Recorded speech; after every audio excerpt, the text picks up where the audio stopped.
A 67-year-old gentleman walked into my office last year. No history of smoking, no family record of heart disease. He believed he was eating clean every single day. Yet when I examined his arteries, they looked decades older than his birth certificate suggested.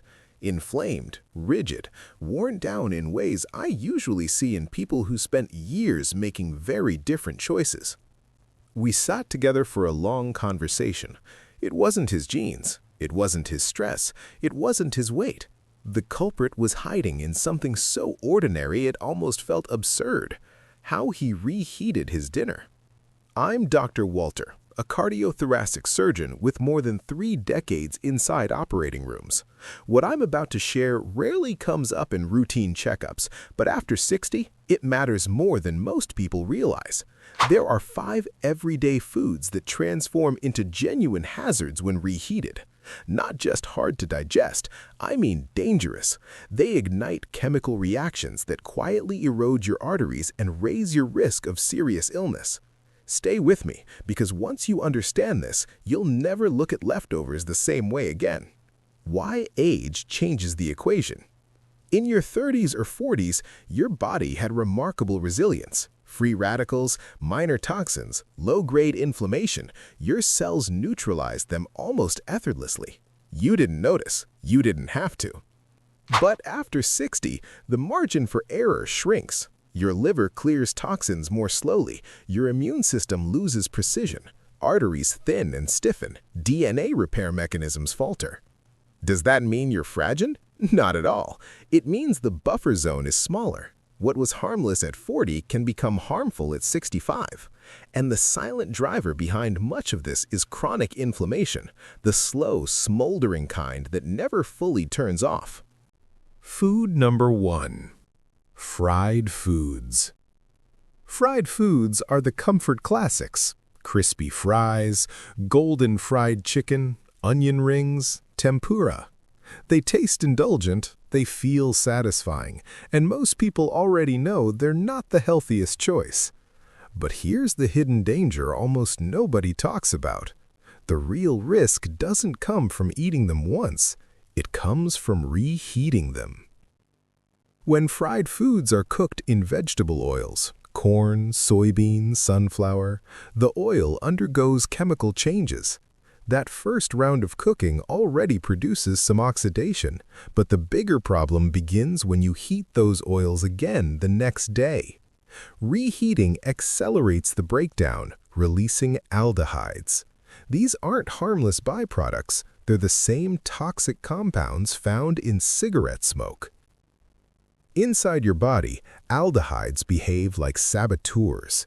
They attack the delicate lining of your arteries, triggering oxidative stress. Oxidative stress weakens cells, stiffens vessel walls, and strips away elasticity. For someone over 60 whose arteries are already less flexible, this is a direct path toward high blood pressure and cardiovascular strain. But aldehydes don't stop there. They also act as free radicals, damaging DNA itself. Normally, your body repairs these mutations, yet after 60, repair mechanisms slow down. That means more errors slip through, and when enough mutations accumulate, the risk of serious cellular illness rises. Think about the pattern: fried food reheated in the microwave, or tossed back into a pan with more oil. Each cycle multiplies the aldehyde load. Each meal adds another layer of oxidative stress. Over weeks and months, the damage compounds silently. Does this mean you must ban fried food forever? Not necessarily. The key is how you handle leftovers. If you have fried food sitting in the fridge, the microwave is the worst option. Adding more oil is even worse. The safer alternatives: use an oven or air fryer at moderate heat with no added oil, or skip reheating altogether and eat it cold. This small shift matters. By avoiding reheating oils, you stop aldehydes from multiplying. You protect your arteries from unnecessary stress, and you give your DNA repair systems fewer battles to fight. The takeaway is simple but powerful. Fried food is indulgent enough the first time. Don't let reheating turn it into a chemical assault on your body. Food number 2. Leafy greens. Spinach, kale, Swiss chard. These are the foods we're told to pile onto our plates. And it's true. Raw, freshly prepared leafy greens are among the most nutrient-dense foods you can eat. They deliver vitamins, minerals, antioxidants, and fiber that support nearly every system in your body. But here's the twist most people never hear. Once you cook them, store them, and then reheat them, their chemistry changes in ways that can quietly undermine your health.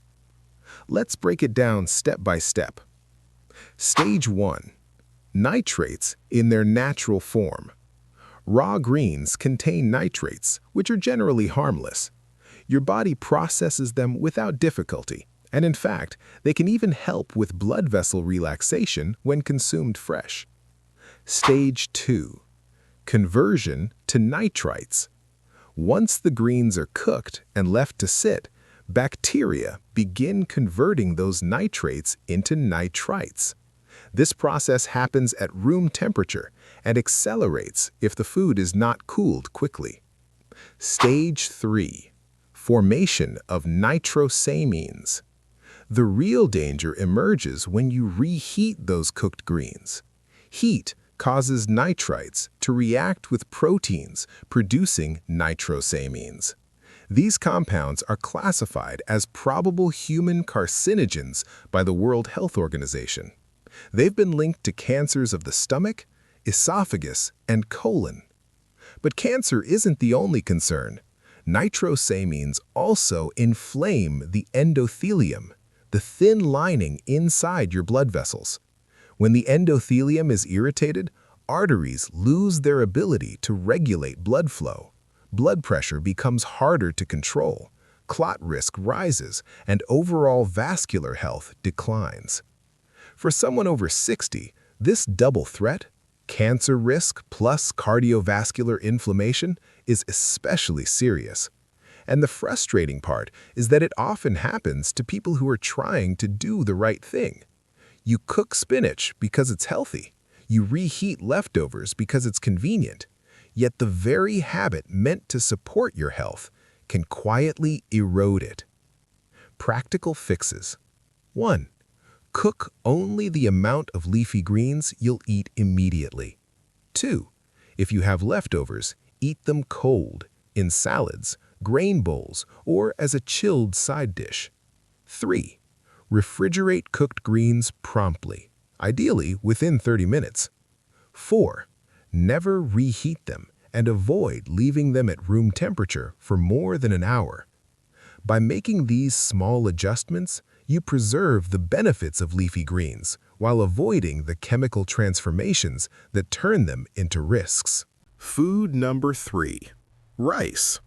Rice feels like the safest staple in the world. It's neutral, versatile, and eaten daily by billions of people across cultures. Yet, reheated rice hides one of the most overlooked food safety risks, especially for older adults. Here's the science behind it. Stage 1. Cooking kills most bacteria. When you boil rice, the majority of microbes are destroyed, but one particular bacterium, Bacillus cereus, plays by different rules. Its spores survive the heat.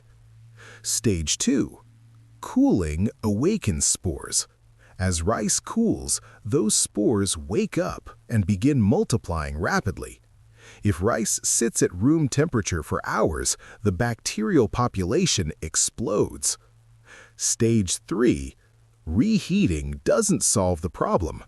Yes, reheating kills the bacteria, but here's the catch. It does not destroy the toxins they've already produced.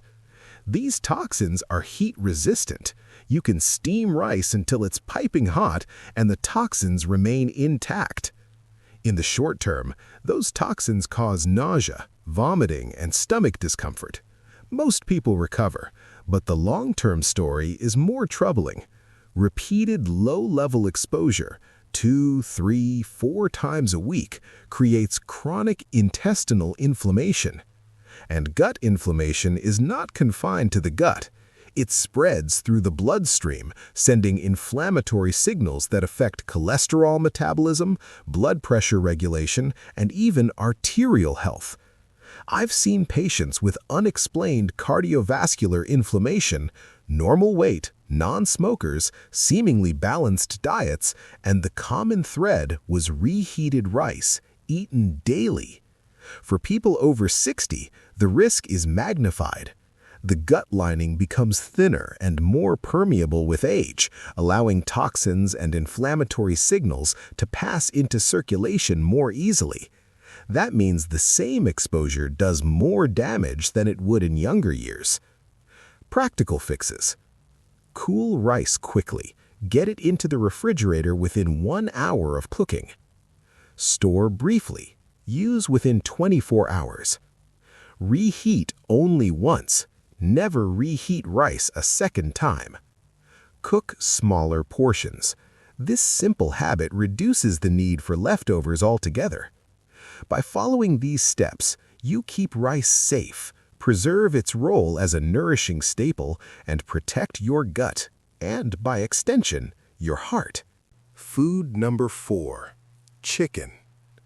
Chicken is one of the most popular proteins worldwide, especially for people over 60. It's lean, versatile, and easy to prepare in bulk for the week.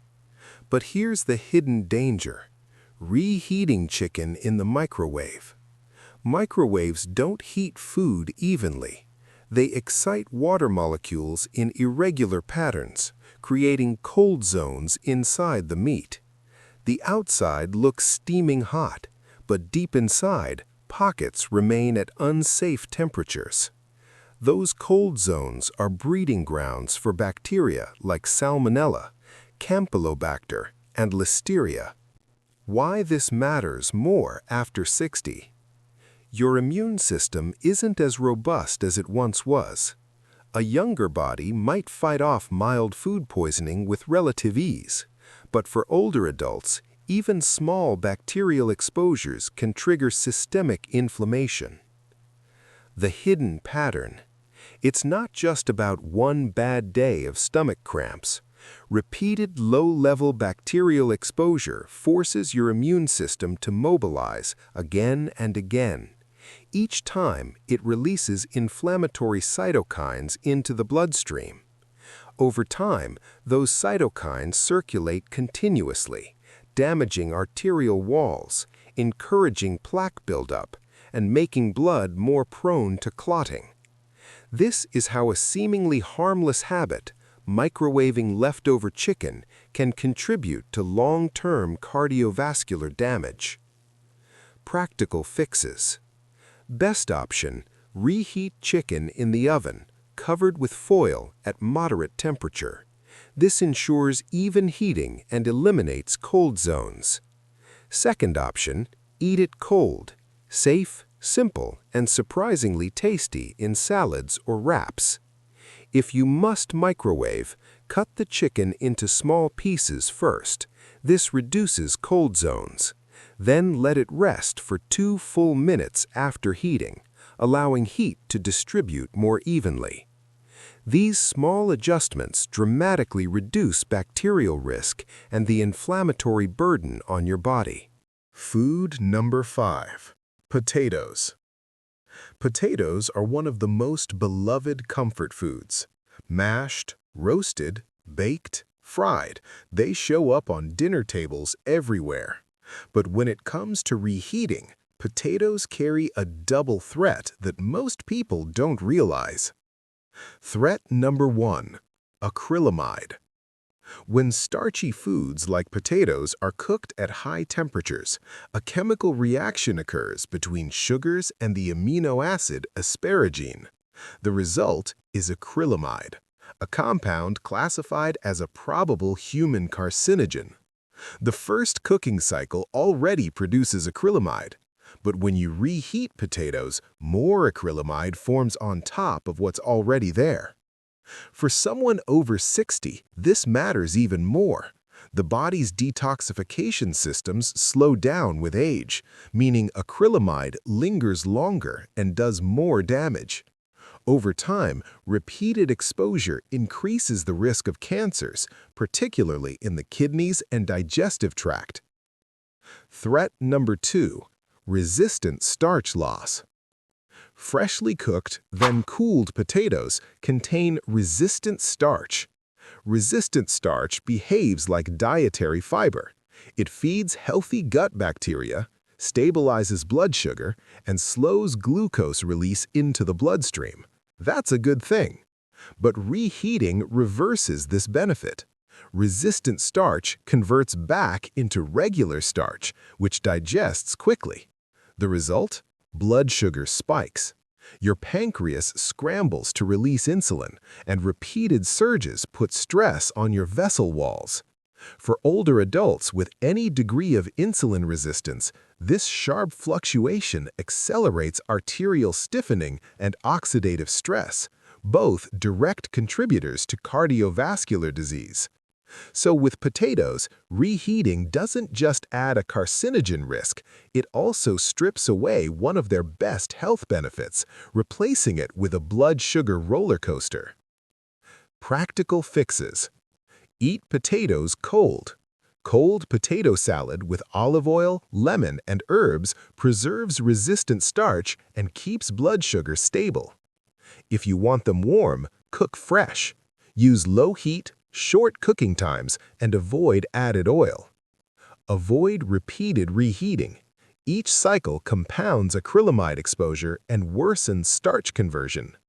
By making these adjustments, you transform potatoes from a hidden double threat into a genuinely supportive food for your arteries and your cells. The bigger picture. Each of these foods on its own poses risks. Together, they create a pattern. Chronic, low-grade inflammation. That's the silent force behind stiff arteries, rising blood pressure, plaque buildup, and cellular mutations. I've seen it countless times in the operating room. Patients who exercised, watched their weight, cooked at home, yet their arteries were rigid, calcified, barely functional. When we traced back their habits, the same culprits appeared.